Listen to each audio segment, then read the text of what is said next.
అలానే ఎంఎస్ రావు. బాలయ్య ఆధ్యాత్మికంగా పవర్ఫుల్. ఆయన ఇంకొక జ్యోతిష్కుడిని ఆశ్రయించాల్సిన అవసరం లేదు, పూజలు చేయించుకోవాల్సిన అవసరం లేదు. కానీ ఆయన సినిమా హిట్ కావాలని చెప్పేసి ఒక స్కాచ్ జ్యోతిష్కుడు బగలాముఖి అమ్మవారి పూజలు చేశాడట. ఒక వీడియో కూడా 2 రోజుల క్రితం పెట్టారు. ఒక సినిమా, పెద్ద హీరో సినిమా విడుదల కాబోతుంది 2 రోజుల్లో. ఆ సినిమా బ్లాక్ బస్టర్ హిట్ కావాలని చెప్పి బగలాముఖి అమ్మవారి పూజ చేశానని చెప్పేసి ఆయన మొత్తం ఆ పూజ చేస్తూ పెట్టినటువంటి వీడియో వైరల్ అవుతుంది. ఇప్పుడు బాలయ్య అభిమానులు ఇప్పుడు ఆ జ్యోతిష్యుడిని వెంటబడి కొట్టేలాగా ట్రోల్స్ చేస్తున్నారు. ఇంతకీ ఆ జ్యోతిష్యుడు ఎవరు? అసలు ఆయన ఎందుకు బగలాముఖి అమ్మవారి పూజ చేశారు? బాలయ్య సినిమా అఖండ తాండవం బ్లాక్ బస్టర్ హిట్ కావాలని చెప్పి ఆయన పూజ చేయమని చెప్పింది ఎవరు? అసలు ఆయన ఎందుకు చేశారు? ఆ వీడియో ఎందుకు పెట్టారు అనే దాని మీద మనం ఒక్కసారి రివీల్ చేసుకుంటే, అతనికి ఇప్పుడు మార్కెట్ లేదు. ఎందుకంటే తెలంగాణ, ఆంధ్రప్రదేశ్ ఎన్నికల్లో ఆయన చెప్పినట్టు జరగల. దాంతో ఆయన గ్రాఫ్ పడిపోయింది. దాంతో ఆయనకి పిచ్చి పెట్టినట్టు ఈ మధ్యకాలంలో కొన్ని వీడియోస్ పెడుతూ, ఈ మధ్యకాలంలో ఆయన పంచాంగ శ్రవణం కూడా చేశారు 2026లో ఏ విధంగా ఉండబోతుంది అని. ఆ వీడియోని ఎవరైనా వాడుకోవచ్చు, నేనేమి అభ్యంతరం పెట్టను, మీరు ఎవరైనా వాడుకోవచ్చు ఈ వీడియోని, మీ స్వేచ్ఛ అని చెప్పి ఆ వీడియోలో ఆయన చెప్పడం జరిగింది. అంటే ఆయన గ్రాఫ్ ఎంత పడిపోయిందో ఆయనకు అర్థమైంది. అంతకుముందు ఆయన వీడియోల్ని వాడుకుంటే కనుక స్ట్రైక్ చేస్తామని చెప్పేవాళ్ళు. కానీ ఇప్పుడు ఆయనే మీరు ఈ వీడియోని పెట్టేసుకోండి అని చెప్పి చెప్తూ ఉన్నాడు. ఇప్పుడు ఆయన ఎందుకు డిజాస్టర్ స్థితిలోకి వెళ్ళిపోయాడు ఆ జ్యోతిష్యుడు అని అంటే, ఆయన ఎన్నికలకు సంబంధించి, రాజకీయ నాయకులకు సంబంధించిన జాతకాలు, సెలబ్రిటీకి సంబంధించిన జాతకాలు చెప్తూ ఉంటారు. ఎవరికి అడగకుండానే ఆయనే చెప్తూ ఉంటారు. ఊళ్ళో పెళ్ళికి కుక్కల హడావుడి అంటారు కదా, ఎవరైనా పెళ్లి చేసుకుంటే ఇమీడియట్గా ఈ జంట విడిపోతుంది, ఈ జంట కలిసి ఉండదు అని చెప్పి చెప్తూ ఉంటారు. సాధారణంగా సినిమా వాళ్ళు పెళ్ళిళ్ళు చేసుకున్నప్పుడు సెలబ్రిటీలు కాబట్టి అందరూ అటువైపు చూస్తూ ఉంటారు. ఒక శుభకార్యం జరుగుతున్నప్పుడు ఆ శుభకార్యం పూర్తి కాకుండానే వీళ్ళు విడాకులు తీసుకుంటారు త్వరలో అని చెప్పేటువంటి జ్యోతిష్యుడు అతను. అందుకే ఆయన మీద మహిళా కమిషన్ నోటీసులు కూడా ఇచ్చింది. మహిళా కమిషన్ దగ్గర జర్నలిస్టులు కూడా అతని మీద కంప్లైంట్ చేశారు. ఇంకా ఆ రోజు నుంచి నేను సెలబ్రిటీస్ జాతకాలు చెప్పను, రాజకీయ జాతకాలు చెప్పను అని చెప్పి చెప్పారు. అలా అని చెప్పి ఆయన నోరు కుదురుగా ఉందా? లేదు. ఆయన ఏం చెప్తారంటే, మీకు శుక్రగ్రహం బలహీనంగా ఉంటే శుక్రవారం రోజు స్కాచ్ తాగండి అని చెప్తున్నాడు ఆయన. ఇది ఏ గ్రంథంలో ఉందో ఎవరికి తెలియదు. అలాగే మీకు అన్ని రకాలుగా ఆర్థికంగా కలిసి రావాలంటే యోని పూజ చేయండి అని చెప్తుంటారు. ఆ తర్వాత మీరు వచ్చి శ్మశానాల్లో కొన్ని పూజలు చేయించుకుంటే మీకు అన్నీ కలిసి వస్తాయి అని చెప్పి చెప్తూ ఉంటారు. ఆయన ఇప్పటి వరకు చేసినటువంటి సర్కస్లు అన్నీ కంప్లీట్ అయిపోయాయి. ఆయన ఏది పట్టుకున్నా ఈ మధ్యకాలంలో పూర్తి రివర్స్లో ఉంది. ఇప్పుడు అఖండ తాండవం సినిమాకు సంబంధించి బగలాముఖి అమ్మవారి దగ్గర నేను పూజలు చేశానని చెప్పి చెప్తున్నాడు ఆయన. బహుశా అందుకేనో ఇది కూడా రివర్స్ అయింది. యాక్చువల్గా సినిమా అఖండ తాండవం 4వ తారీఖు ప్రీమియర్స్ రిలీజ్ కావాలి, 5వ తారీఖున రెగ్యులర్ సినిమాలు నడవాలి. ఆంధ్రప్రదేశ్ ప్రభుత్వం, తెలంగాణ ప్రభుత్వం రెండు కూడా టికెట్లు పెంచుకునేదానికి, ప్రీమియర్ షోస్ ప్రదర్శించేదానికి అనుమతులు కూడా ఇచ్చారు. కానీ ఆల్ ఆఫ్ సడన్గా చెన్నై హైకోర్టు ఇన్వాల్వ్ కావడంతో, చెన్నై హైకోర్టు డెసిషన్ తోటి ఆ సినిమా ఆగిపోయింది. ఆ సినిమా విడుదల ఆగిపోయింది. ఎప్పుడు విడుదలవుతుందో కూడా ఇతిమిద్దంగా తెలియట్లేదు.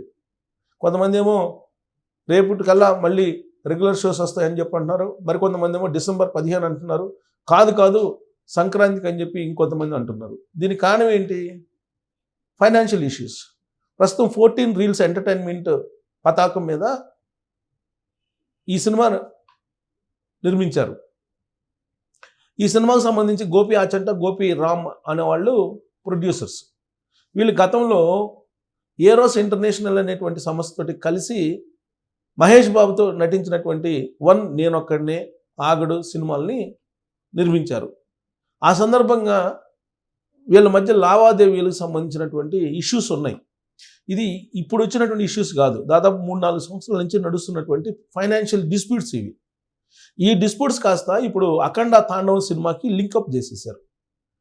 దాంతో ఇప్పుడు ఆ మొత్తం బకాయిలు అవివాదంగా ఉన్నటువంటి అమౌంట్ చెల్లిస్తేనే, లేదంటే ఈ సినిమాను ఆపేయాలని చెప్పి కోర్టులో వేస్తే కోర్టు సింగిల్ జడ్జి అక్కడ ఈ సినిమాని విడుదల చేయొద్దని చెప్పి చెప్పారు, స్టే ఇచ్చారు. పోనీ వీళ్ళు ఏమన్నా డివిజన్ బెంచ్కి వెళ్ళారా? డివిజన్ బెంచ్కి వెళ్ళాలనే ఆలోచన కూడా చేయాల. బయట సెటిల్మెంట్ చేసుకుందాం అని చెప్పి ప్రయత్నాలు జరుగుతూ ఉన్నాయి. తీరా వాళ్ళకి 28 కోట్లు ఇవ్వాల్సి ఉంటే 24 కోట్లు ఇవ్వడానికి ఒప్పుకున్నారు వీళ్ళు. దానికి కూడా వాళ్ళు ఒప్పుకోకుండా ఇంకా బకాయిలు ఉన్నాయి, ప్రొడక్షన్ హౌసెస్కి బకాయిలు ఉన్నాయి, తర్వాత గతంలో ఉండేటువంటి బకాయిలు ఉన్నాయి, మొత్తం 70 కోట్ల దాకా బకాయిలు ఉన్నాయి అని చెప్పి వాళ్ళు లెక్కలు చెప్తూ ఉన్నారు. ఇప్పుడు ప్రొడక్షన్ హౌసెస్కి ఈ సినిమా అఖండ తాండవకు సంబంధించినటువంటి ప్రొడక్షన్ హౌసెస్కి కొంత బకాయిలు ఉన్నాయి, టెక్నీషియన్స్కి ఇవ్వాల్సినట్టు అమౌంట్ ఇవ్వలేదు, వెరసి మొత్తం 70 కోట్లు ఉంటే తప్ప ఇప్పుడు ఈ సినిమాకి సంబంధించిన ఫైనాన్షియల్ క్లియరెన్స్ వచ్చేటువంటి పరిస్థితి లేదు. గతంలో ఎప్పుడు బాలయ్య సినిమాకి ఇలాంటి వివాదాలు చుట్టుముట్టలేదు. ఆయన మొత్తం 50 సంవత్సరాల కెరియర్లో ఇలాంటి పరిస్థితి ఎప్పుడు ఆయన ఫేస్ చేయలేదు. ఎందుకనంటే ఆయన ఫైనాన్షియల్ విషయంలో చాలా డిసిప్లిన్గా ఉంటారు, నిర్మాతల విషయంలో చాలా క్లియర్గా ఉంటారు. ఈ ఫైనాన్షియల్ ఇష్యూస్ కానీ ఫైనాన్షియల్ ట్రాన్సాక్షన్స్లో కానీ ఆయన తలదూర్చడు. ఆయన సినిమా ఏదో, ఆయన రోల్ ఏదో డైరెక్టర్ చెప్పినట్టు చేసి వెళ్తారు. అలాగే ఇవ్వాల్సిన అమౌంట్ రెమ్యునరేషన్ ఏదో ఇచ్చేస్తే అందరితోటి ఆయన కామ్గా ఉంటారు, అంతకుమించి ఇన్వాల్వ్ కారు దేంట్లో కూడా. కానీ ఈ సినిమాలో నిర్మాతలు చేసినటువంటి పనికి బాలయ్యకి ఉన్నటువంటి క్రేజ్ 50 సంవత్సరాల పాటు ఆయన అవిశ్రామంగా క్రమశిక్షణతో సంపాదించుకున్నటువంటి క్రేజ్ ఏదైతే ఉందో ఇప్పుడు ఆ క్రేజ్ మీద ఇప్పుడు దెబ్బ పడుతుంది. అంటే ఇది దెబ్బ అని అంటే దెబ్బ కాదు, అఖండ లేదంటే బాలయ్య గారికి దెబ్బ ఏమి ఉండదు. ఎందుకంటే బాలయ్యని ఎవరు ఢీకొన్నా, బాలయ్య ఇంకొకరిని ఢీకొన్నా అవతల వాళ్ళే అవుట్, అది వేరే విషయం. కానీ ఈ సినిమా మీద హై హోప్స్ పెట్టుకున్నారు అభిమానులు.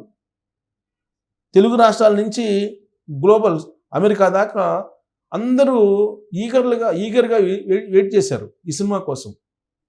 అంత ఎదురు చూస్తున్నటువంటి పరిస్థితుల్లో ఈ సినిమా ఆగిపోవటం అనేది అభిమానుల్లో నిరుత్సాహాన్ని నింపింది. దీన్ని కొంతమంది అడ్వాంటేజ్గా తీసుకుంటున్నటువంటి వాళ్ళు కూడా లేకపోలేదు. ఇప్పుడు దీన్ని కొంతమంది బాలయ్య గతంలో అసెంబ్లీలో ఒక హీరో గురించి మాట్లాడారు, అందుకే ఇలా జరిగింది, వైఎస్ఆర్ కాంగ్రెస్ పార్టీ సంబంధించినటువంటి వాళ్ళు వాళ్ళ సోషల్ మీడియా హ్యాండిల్స్లో పెడుతున్నారు. ఇలా రకరకాలుగా అది పొలిటికల్గా కన్వర్షన్ అవుతుంది ఈ సినిమాకి సంబంధించి. ఎందుకు ఆగిపోయింది అనే దాని మీద. సో చెన్నైలో అసలు ఎందుకు ఆపేశారు, చెన్నైలోనే పిటిషన్ ఎందుకు చేశారు, చెన్నై హైకోర్టులోనే. అక్కడ చాలా కాలం నుంచి ఒక గూడుపుటాన్ని నడుస్తుంది ఈ సినిమా మీద. ఈ సినిమా క్లిక్ అయితే కనుక దాదాపు 50 సంవత్సరాల నుంచి ఒక సీనియర్ హీరోగా ఆయన అప్రతిహతంగా సినిమా ఇండస్ట్రీలో కొనసాగుతున్నారు. 50 సంవత్సరాల తర్వాత కూడా హీరోగా కొనసాగుతున్నటువంటి వాళ్ళల్లో బాగా పాపులర్గా ఆయనే కనిపిస్తున్నారు. ఇప్పుడు అఖండ తాండవం కనుక రికార్డ్స్ సృష్టించి పాన్ ఇండియా కింద కనుక ఇది క్లిక్ అయితే కొంతమందికి జెల్స్ ఉంటుంది.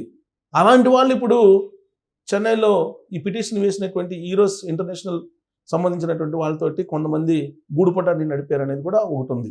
సో ఇన్ని కారణాలకి ప్రధానమైనటువంటి అంశం ఏంటంటే ఒక జ్యోతిష్యుడు పూజలు చేయటం, బగలాముకి పూజలు చేయటమే అని చెప్పి. ఇతను గతంలో బాహుబలి సినిమా తర్వాత ప్రభాస్ సినిమాలో ఆడవు అని చెప్పారు. నిజమే అనుకున్నారు అందరూ. ఎందుకు నిజం అనుకున్నారు? ఆ బాహుబలి తర్వాత రిలీజ్ అయినటువంటి సినిమాలు ఆదిపురుషి కానీ తర్వాత ఇంకొక సినిమా, అది మొత్తం రెండు సినిమాలు వరుసగా ఫ్లాప్ అయ్యాయి.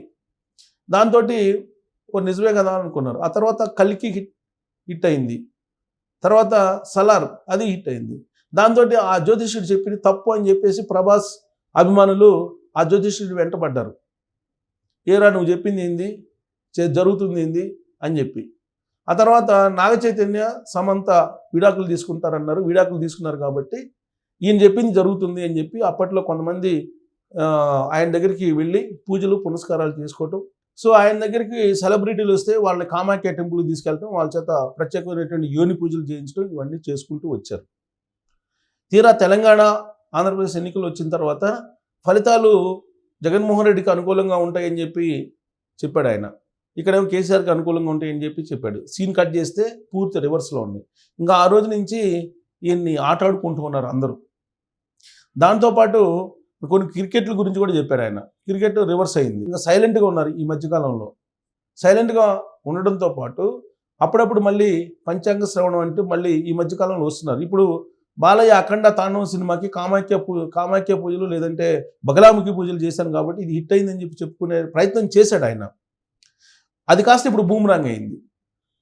అందుకే ఇప్పుడు ఆయన ఏది పట్టుకున్నా అది బూమ్రాంగ్ అవుతుంది. ఆయన కారణంగానే ఇప్పుడు అఖండ తాండవానికి ఇలాంటి పరిస్థితి వచ్చిందని చెప్పి నమ్ముతున్నారు కొంతమంది బాలయ్య అభిమానులు. అందుకే ఆ జాతకుడు ఆ జ్యోతిష్యుడు ఎక్కడున్నాడు అని చెప్పి ఆడి సంగతి చూడాలని చెప్పేసి ఇప్పుడు సోషల్ మీడియాలో ఆయన వెంటబడుతున్నారు. ఇప్పుడు ఆయన్ని ట్రోల్ చేస్తూ ఉన్నారు. ఇంతకీ ఆ జ్యోతిష్యుడు ఎవరు? ఆ జ్యోతిష్యుడు బగలాముఖి పూజలు చేసినందుకు కారణంగానే అఖండ తాండవానికి ఇలాంటి పరిస్థితి వచ్చిందా? ఆ జ్యోతిష్యుడిని ఏం చేయాలి? అడగకుండానే పూజలు చేస్తారు, అడగకుండానే జాతకాలు చెప్తూ ఉంటారు. మరి అతన్ని ఏం చేయాలి? మహిళా కమిషన్ నోటీసులు ఇచ్చినా కానీ అతని నోరు మాత్రం ఆగలేదు. మరి అతన్ని ఏం చేయాలి? ఇప్పుడు బాలయ్య అఖండ తాండవం ఆగిపోవడం వెనక ఆ జ్యోతిష్యుడు చేసినటువంటి బగలాముఖి పూజలు ఉన్నాయా అనే దాని మీద మీరు కామెంట్ చేయొచ్చు. Thank you.